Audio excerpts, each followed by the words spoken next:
O meu entrevistado de hoje é um homem cheio de energia. Já tive a oportunidade de conversar com ele, já acompanho o trabalho dele, um pouco da vida dele, tenho curiosidade de conhecer um pouco mais. Hoje eu vou conversar com Renato Serafim. Ele é engenheiro agrônomo, é pós-graduado em marketing pela Fundação Getúlio Vargas e possui diversas especializações no agro. Tem mais de 25 anos de experiência no agronegócio e já passou por importantes empresas do setor de proteção de cultivos, biotecnologia vegetal e já desempenhou diversas atividades relacionadas ao agro, tanto no Brasil quanto na América Latina. É autor do livro Estratégia e Fé. Atualmente é o CEO da Ciarama Máquinas, John Deere, em Mato Grosso do Sul. E o tema da nossa entrevista será Estratégia e Fé na vida e nos negócios. Renato Serafim, como é bom ter você aqui. Olá, Divino, muito prazer é meu, obrigado pelo convite aí, né? Como a gente estava dizendo antes, né? O agronegócio ele é cheio de desafios e como a vida, né? Cheio de altos e baixos, e nós temos que ter muito resiliência e muita fé mesmo para suportar, né? Esse dia a dia. Mas eu não me canso de falar, né? Acho que nós que estamos no agro e fazemos do agricultor o herói da nossa história, ele nos ensina muito a ser resiliente e acreditar, né, em Deus. Né? Ontem eu até coloquei um vídeo, falei, quem não acredita em Deus, quem não tem fé, não serve para ser agricultor. Né? E é um pouco do que a gente está vivendo esse ano aí, né? Uma safra totalmente diferente das últimas 4, onde nós temos muito a aprender também, mas também tem que ter muita cabeça no lugar para ser o racional o mais racional possível. Né? Eu fiz uma introdução aqui, falei que você é engenheiro agrônomo, que você tem um monte de especializações, tem pós-graduação, é autor de livro, blá, blá, blá, blá, blá, blá. Falei um monte de coisa de você. Agora eu quero saber, quem é o homem Renato Serafim? Muito legal isso, né? Que hoje eu né, você falou que eu sou CEO aí, mas hoje eu me denomino um peregrino da vida, né? Um peregrino que tem o objetivo de compartilhar histórias e de enfatizar, né, esse grande herói nacional que é o agricultor. Né? Eu tenho 53 anos, sou casado, né, com a Fabiana, tenho 2 filhas, a Lívia e a Beatriz. Corintiano roxo, então a única coisa que eu não posso controlar é o Corinthians, isso faz eu mudar de humor, né? Nem a crise no agronegócio faz eu mudar de humor. A única coisa que faz eu mudar de humor é o Corinthians. Então, esse é um pouco de mim, né? E esse é um pouquinho do que eu vivo hoje. Né? Acho que todo mundo tem que viver por um propósito, né? E quando eu aceitei esse desafio de vir para Dourados, né? Eu sou de Ribeirão Preto, estou mudando com a minha família para cá, foi muito isso, de conhecer um setor que eu não conheço, que é o setor de máquinas, né, de tecnologia, e estar mais perto do agricultor. Né? Então, aqui a gente tem um contato direto com o agricultor e esse aprendizado que me motivou a estar aqui, né, mudando um pouco do que eu fazia, começando do zero. Né? Eu sempre digo, né, Divino, que no dia 1º de janeiro de 2024, eu mudei de cidade, eu mudei de setor e eu mudei de vida quase, né? Estou começando a minha vida do zero. E isso é um pouco do que você me falou, né? Essa energia que nos move, essa vontade de fazer coisas diferentes, mas de construir empresas que são genuinamente focadas no agricultor, né? Que é um pouco do meu propósito hoje, é isso. Renato, a última vez que eu conversei com você, você era o diretor de marketing da UPL. Você era o diretor de marketing de uma empresa global. Estava ali no escritório, estava ali à frente do marketing. De repente, você vai para o interior do país, né? Trabalhar diretamente com o produtor rural, conforme você disse, em um segmento que você não tinha familiaridade nenhuma. Cara, como é que é, de repente, você falar assim, vou dar uma guinada na minha vida aqui, vou dar um 360? Eu acho que é legal isso, né, Divino? E eu acho que todo profissional tem um pouco que buscar isso, né? Acho que essa vontade de aprender. Acho que o segredo de nós não envelhecermos hoje é você estar aprendendo uma coisa nova a cada dia. E é isso um pouco que eu procuro fazer, né? Eu trabalhei muito na área de insumos agrícolas, né? Então eu trabalhei nas grandes empresas como Syngenta, como Bayer, como Albae, como UPL. Num desafio desse, né, de conhecer um setor, eu fui ser CEO da AgroSem, né, que hoje é AgroGalaxy. Então esse dia a dia com o agricultor me ensinou muito e fez eu crescer muito profissionalmente. E quando apareceu essa oportunidade aqui, né, de voltar para o varejo, mas para um varejo diferente, para um varejo que você é direcionado por uma marca, que você tem as diretrizes mais claras, né, e você tem que ser um representante de uma marca só, eu falei, pô, é uma grande oportunidade de eu aprender, né? E o que me motiva, né, o que me rejuvenesce é esse negócio de aprender, né? Eu sempre falo para minhas filhas que eu quero ser a pessoa menos inteligente da sala, né? Porque quando você é a pessoa menos inteligente da sala, você está aprendendo muito e você compartilha depois o que você aprendeu. Você é um homem de pouca ou de muita fé? Eu sou um homem de muita fé, né? Eu sou um homem que a vida me ensinou a acreditar muito que tem um poder superior que rege nós, né? Eu sempre me pergunto o que seria, né, de nós, o que seriam das pessoas que não acreditam em forças superiores, né? Independente da religião que ele segue, né? Então, hoje, você tem várias religiões que acreditam nessa força superior, né? Desde do próprio espiritismo, o catolicismo, né? O próprio islamismo, todos eles têm uma força superior. E eu aprendi a respeitar isso, porque é a fé que te move, né? E uma das coisas legais, né, a gente vai falar um pouco do livro, quando eu fui fazer o Caminho da Fé, foi muito em agradecimento a Padre Donizete, né? Padre Donizete, ele é um beato, hoje ele é beato, ele está a um passo de virar santo pela Igreja Católica. Para virar santo você precisa comprovar 2 milagres, né? Ele já comprovou 1 milagre, falta mais um, então até a verba do livro, todo o lucro do livro vai para essa instituição que ajuda na canonização, né, do Padre Donizete, e foi uma forma de agradecimento a uma cura, né? Eu não digo milagre, mas porque minha filha tinha uma situação ali que podia vir algo pior, e eu acolheria, né? Porque Deus nos dá o presente conforme o cobertor, mas ele me viu digno de receber uma graça, e minha filha veio perfeita, hoje tem, né, 15 anos aí, menina linda, esperta, inteligente e que me enche de orgulho. E como agradecimento eu fiz esse caminho, né? Esse caminho da fé, que é um caminho que liga a Águas da Prata à Aparecida do Norte, são 318 quilômetros. Fui como forma de agradecer. E eu via nesse caminho, Divino, que as pessoas passavam por mim e diziam foco, força e fé. E eu refletindo, né, o que era foco, força e fé, falei, puta, eu fiz isso a minha vida inteira, né? A vida nossa é isso, a vida do executivo é isso, a vida de um empreendedor é isso. O foco é o planejamento, a força é a execução e fé é o propósito, é você acreditar que é possível fazer. E no caminho eu falei, pô, eu acho que dá um livro. E eu misturei um pouco, né, a minha vida de peregrino com a minha vida de executivo. E eu trago vários exemplos de que se você ter foco, se você ter força, que você ter fé, você pode conseguir fazer tudo na vida, né?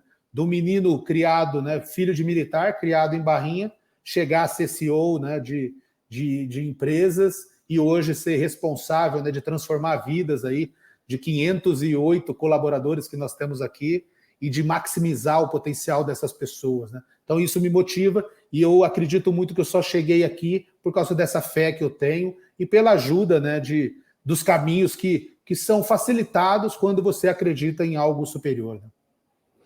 Renato, os executivos, eles não gostam muito de falar de suas vidas pessoais, né? Eles não gostam de se mostrar muito. E quando se mostram, eles gostam de falar de business, de negócios. E, de repente, você é um executivo que fala para as pessoas de fé. E fala sem vergonha mesmo, sem... Você escancara, né? Você abre as portas, as janelas e fala disso, assim. Cara, tá, sua filha foi curada, teve ali um milagre, algo aconteceu, mas de onde vem essa necessidade de expressar essa fé ao ponto de escrever um livro? Eu acho que esse foi legal, né, Divino? Foi um trecho legal do livro, que no 14º dia lá da minha caminhada, eu levei 14 dias, né, para fazer os 318 quilômetros, Quando eu vi a Basílica de Nossa Senhora Aparecida, eu falei, tá bom, eu fiz 13 dias aí, o último dia foi mais um curto período, né, para chegar em Aparecida durante o dia.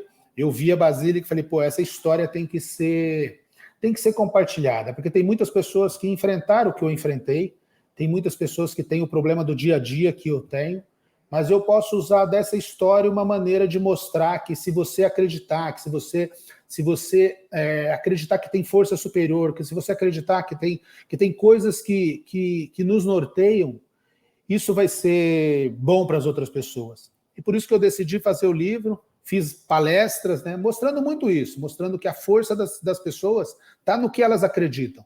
O que nos derruba, né, Divino, não é os nossos concorrentes, o que nos derruba não são os nossos percalços. O que nos derruba é nós mesmos.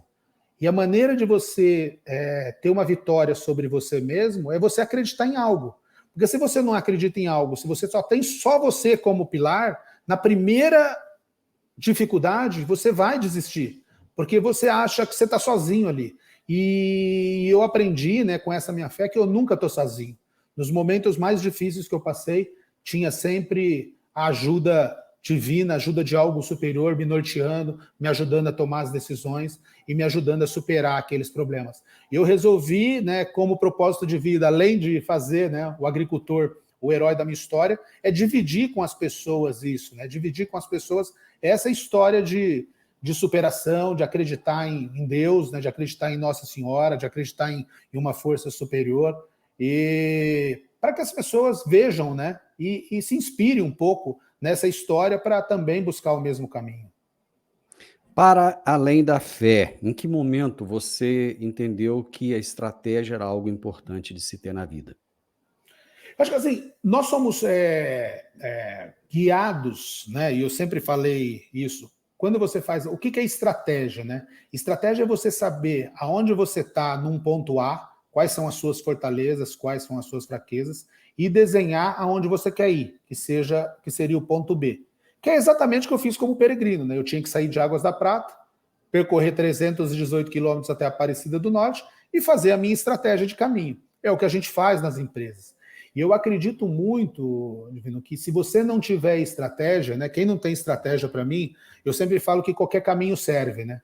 Então você nunca vai chegar onde você quer, porque se você não sabe para onde você quer ir, você vai para onde a maré te leva, né? E eu nunca fui uma pessoa que deixei a maré me levar.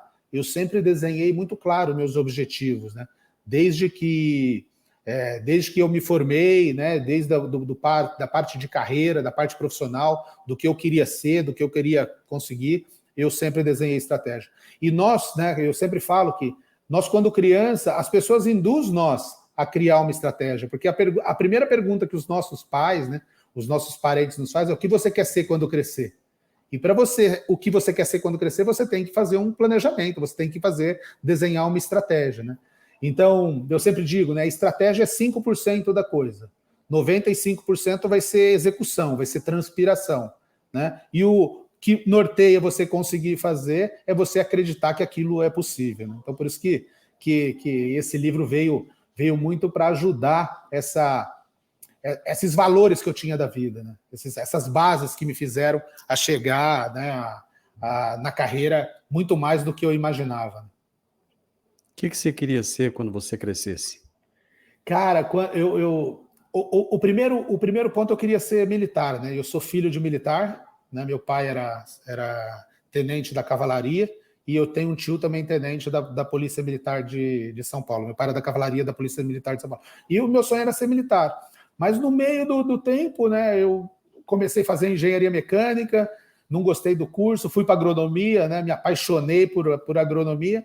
E no primeiro dia da empresa, eu vi um cara lá falando sobre marketing, né? Que era o Renato Guimarães, que você conhece bem, que ele estava aí em Goiânia, né? E aquele cara, a hora que eu olhei ele, falei, puta, eu quero ser igual esse cara, eu quero ser um diretor de marketing. E o meu ponto B era ser diretor de marketing, que eu consegui ser em 2014 pela Bayer, né? Que eu fui diretor de marketing da Bayer Brasil. E a partir dali, falei, pô, eu cheguei onde eu queria chegar, né? O que vai fazer agora? Qual que vai ser o próximo ponto B? E aí comecei a desenhar, né? De ser um CEO de uma empresa de genérico, depois virar palestrante, depois virar consultor. E aí a vida te dá essas surpresas, te dá esses convites inesperados. Quando eu recebi o convite para vir para a Ciarama, mudar um pouco tudo que eu já tinha aprendido, mas quando o Zé Luiz, né, que é o proprietário da Ciarama, me perguntou, mas você conhece de máquinas? Eu falei, pô, eu não conheço de máquinas, Zé Luiz, mas eu conheço de agricultor. Se eu conheço de agricultor, eu estou pronto para oferecer a melhor solução para ele. Que eu acredito que as nossas soluções têm o objetivo de ajudar ele a ser mais rentável, ser mais produtivo, reduzir o risco dele e ser mais sustentável. Isso eu acho que eu acredito que eu posso contribuir. E aí acho que ele gostou da minha história e estou aqui para ajudar, né, a Ciarama a crescer, ajudar a fazer essa marca já tão admirada como o John Deere ser a marca mais admirada do agro brasileiro. Né? Renato, com tudo que você já galgou na sua história, na sua vida, quem você quer ser?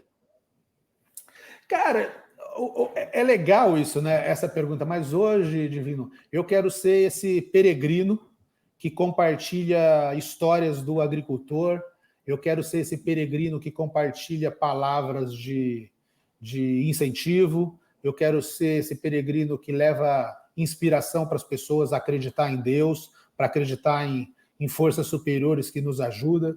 Eu quero ser o peregrino que fala muito de honestidade, de integridade, né? De valores bem sólidos, né? De você crescer sem precisar passar a perna em ninguém, de você crescer com o seu esforço, com a sua dedicação e fazer, além de crescer, fazer as pessoas virem com crescer, né? Eu sempre digo, Divino, que meu maior propósito hoje é fazer as pessoas sonharem o meu sonho, né? Ajudar as pessoas a sonharem o meu sonho. Eu sonho com um Brasil grande, né? Eu sonho com um Brasil de primeiro mundo, eu sonho com um Brasil onde os contratos são respeitados, onde as pessoas são respeitadas, onde a gente consiga ter uma menor desigualdade do que nós temos hoje, né? E isso me inspira, né? Hoje eu sou uma pequena parte de uma pessoa que ajuda a transformar a vida de 507 colaboradores que nós temos aqui. Mas esses 507 colaboradores têm que ajudar a transformar a vida dos 6.500 agricultores que nós temos no Mato Grosso do Sul, né? Porque quanto mais a gente pensar nele, mais nós vamos estar contribuindo para uma sociedade mais justa, né? Então, é como aquela história, né, Divino? Eu sei que eu não vou mudar o mundo, né? Mas se eu fazer um pouquinho a minha parte, eu acho que eu estou contribuindo. É aquela história da pessoa que estava na praia, né, e um monte de estrela do mar se afogando, e ele pegou e salvou uma, duas, né, o que ele podia. E o cara, né, uma pessoa chegou perto dele e falou, mas não adianta, o seu esforço é em vão. O meu esforço é em vão para essas milhares, mas para aquela que eu salvei, o meu esforço foi em vão. E é um pouco desse peregrino que eu busco ser hoje, né?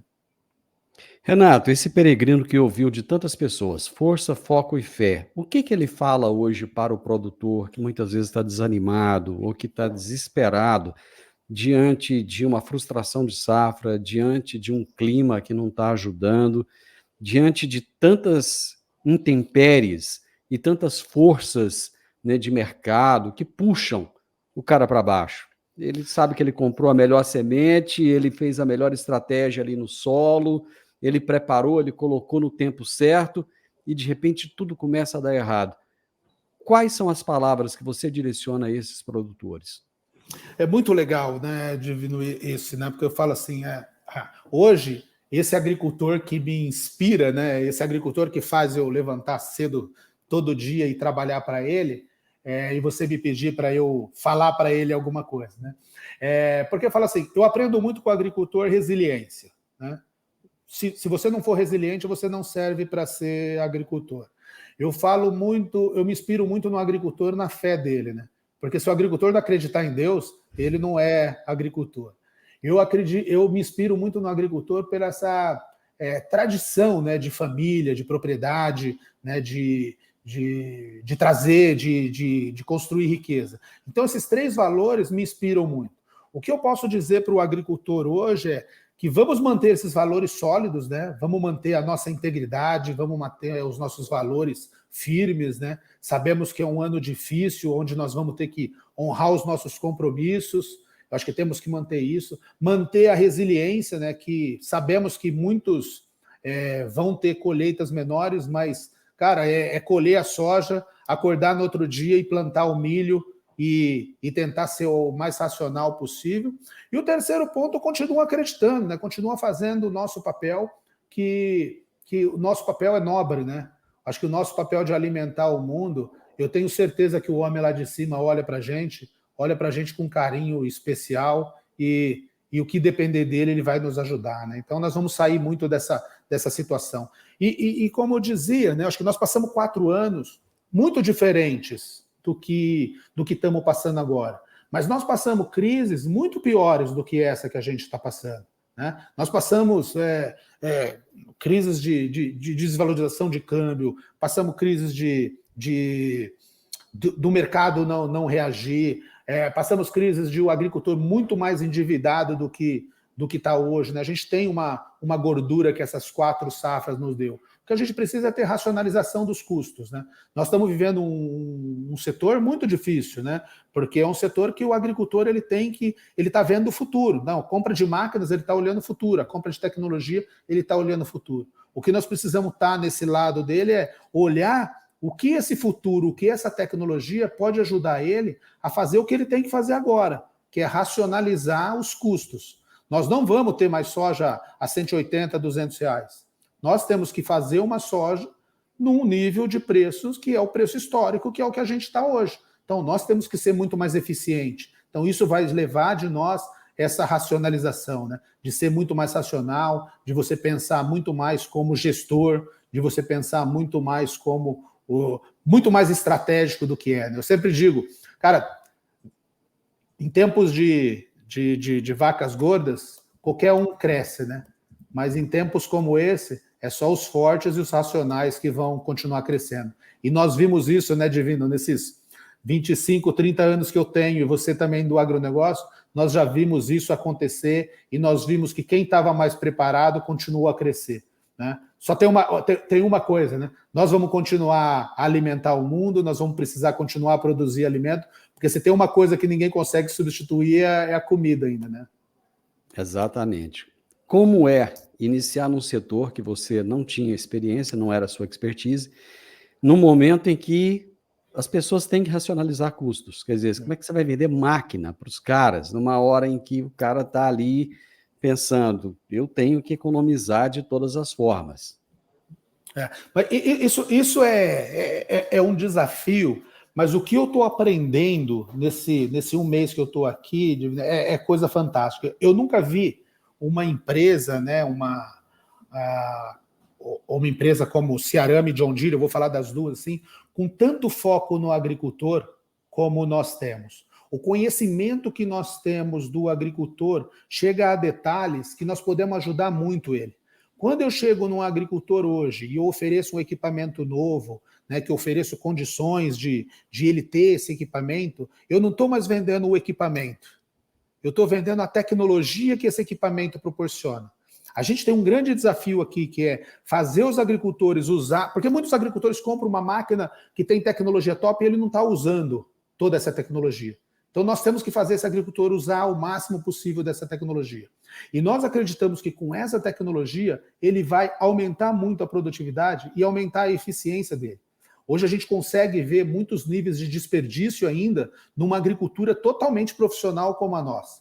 Então, num momento como esse, além de vender equipamentos, eu estou muito mais preocupado em fazer o agricultor a passar por essa fase difícil e ajudar ele a pensar melhor o negócio dele. Acho que é isso que a gente tem que ter o foco hoje, né? Então, hoje nós estamos oferecendo muito mais peças, muito mais revisão do maquinário dele, nós estamos oferecendo muito mais serviços que ajude ele a ter essa eficiência. E depois que a gente passar por essa fase, a gente vai ajudar ele a ter a compra do equipamento, né? Que é o nosso principal objetivo. Mas nós entendemos essa dor dele e estamos fazendo isso muito racionalmente, de ajudar ele a planejar o futuro.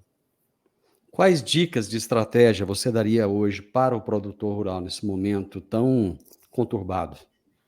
Eu sempre digo, né, que estratégia, né, são passos que a gente tem que ter. Né? Eu vejo assim, a primeira coisa da estratégia é você saber onde você está. Você tem que fazer um diagnóstico real da sua situação.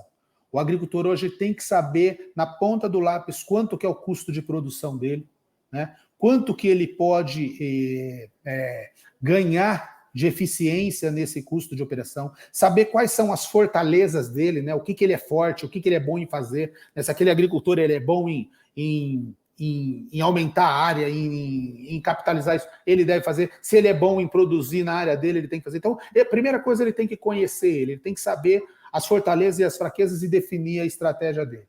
Depois de definir a estratégia dele, ele tem que desenhar o que ele vai ser nos próximos 3, 4 anos, para nortear onde ele quer chegar. Um agricultor fala, pô, que nem hoje aqui, eu peguei uma empresa que fatura 1 bi. Cara, eu vim aqui, eu falei, pô, o direcionamento é de onde me dá.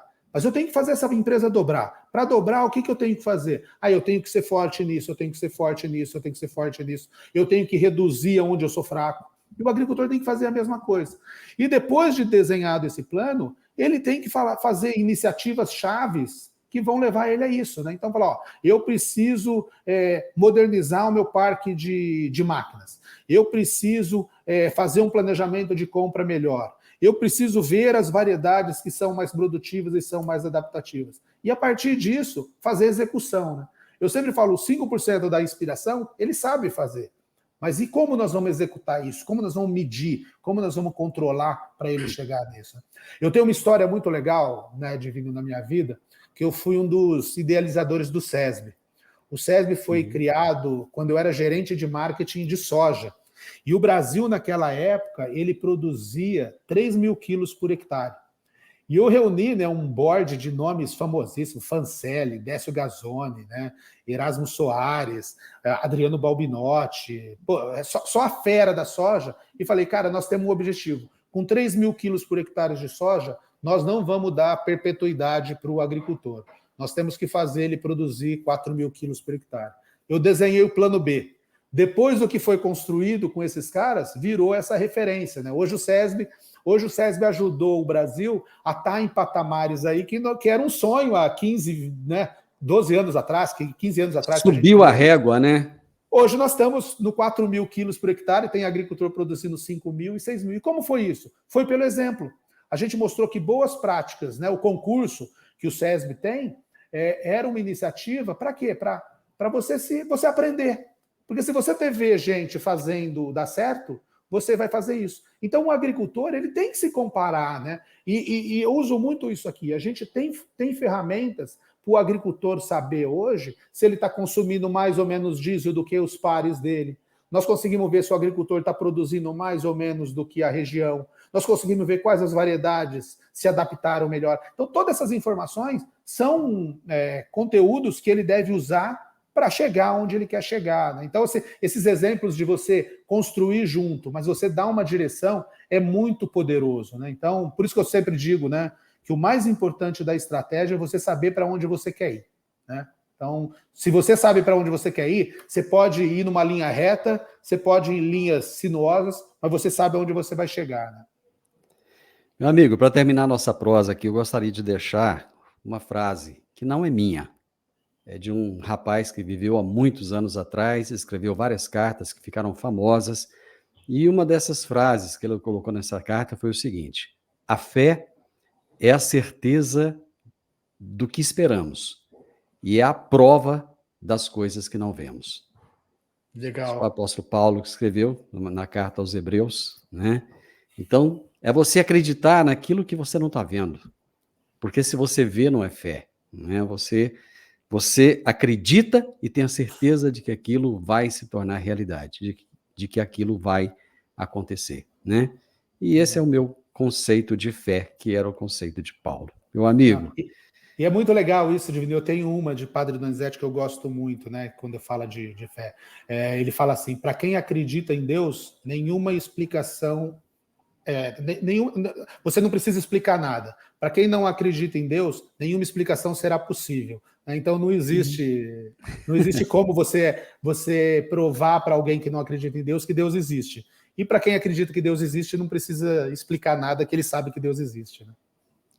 Eu queria muito ter essa conversa, essa prosa com você, eu queria muito te ouvir falar de fé, e foi muito bom. Para mim foi maravilhoso, eu te agradeço imensamente por aceitar o meu convite e por me dar o privilégio de estar aqui te ouvindo. Muito obrigado.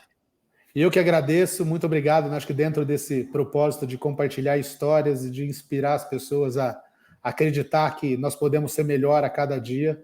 E muito obrigado por compartilhar esse aprendizado que eu estou tendo aqui num setor novo, né? Está sendo um mês de aprendizado. Eu estou me sentindo um menino, né? Como a gente fala, quando a gente mais aprende, mais rejuvenesce a nossa alma. Eu estou me sentindo um garoto de 12 anos quando você sai do 4º ano para a 5ª série lá, que é uma coisa toda nova, você começa a aprender matemática, física, química, que você nunca viu. Eu estou me sentindo esse garoto hoje. Abraço para você, obrigado. Obrigado, até mais. Até mais. Eu tive prazer de conversar com o Renato Serafim. Eu já tinha tido uma prosa muito boa com ele lá atrás, né? Mas nós não falamos na época de fé, não falamos dessas coisas que parecem simples no dia a dia, né? Que a gente às vezes nem se preocupa muito em falar, mas que são importantes para a vida. Nos momentos de dificuldade, como que nós estamos vivendo, aí é que você precisa de ter fé. Aí é que você precisa de acreditar naquilo que você sabe que existe, mesmo não estando vendo. É muito importante. Se você gostou dessa nossa prosa, deixa aí um gostei, deixa um like pra gente, compartilhe com outras pessoas, deixa um comentário. E é muito importante você se inscrever nesse canal, porque aqui eu tenho pessoas que vêm falar do agronegócio com amor e com muita paixão. Grande abraço para você, até a nossa próxima prosa. Tchau, tchau.